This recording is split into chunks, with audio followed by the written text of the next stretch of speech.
and welcome to Business Standard's afternoon news update. Here are the top stories for the hour. NSCL to reconstitute its board after a slew of resignations. Food bill may be taken up in the parliament today, and ONGC is set to buy stake in Andarco's Mozambique's gas block. Now the news in detail. After a slew of resignations from the board of NSCL following the payment crisis, a new board will be announced very soon. NSCL had 7 members on the board, including a chairman. After the resignations, including that of Chairman Shankarlal Guru over a week ago, only 2 members remain on the board. Sources said that the new chairman and board members will be announced very soon.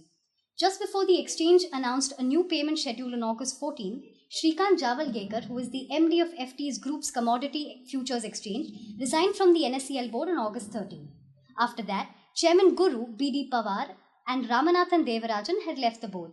The exchange had removed its MD and CEO Anjani Sinha last week. Now, only Jignesh Shah, who is the group's CEO and vice chairman of NSCL, and Joseph Masi, who is the MD of the group stock exchange MSCX SX, remain on the board.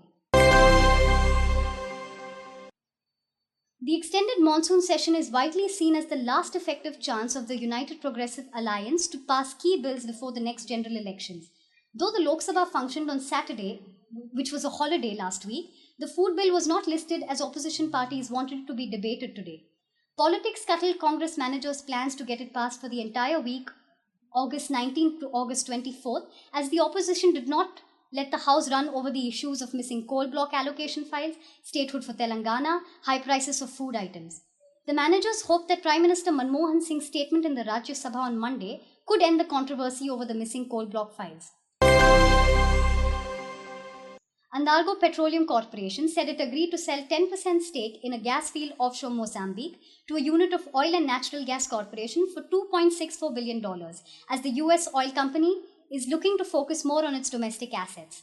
Andarco said that the deal for Mozambique's offshore Area 1 is expected to close around the end of this year.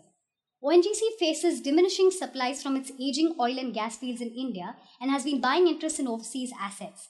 ONGC Videsh, the Indian company's overseas arm, recently paid $2.48 billion for a 10% stake in another Mozambique gas field from Videocon Group.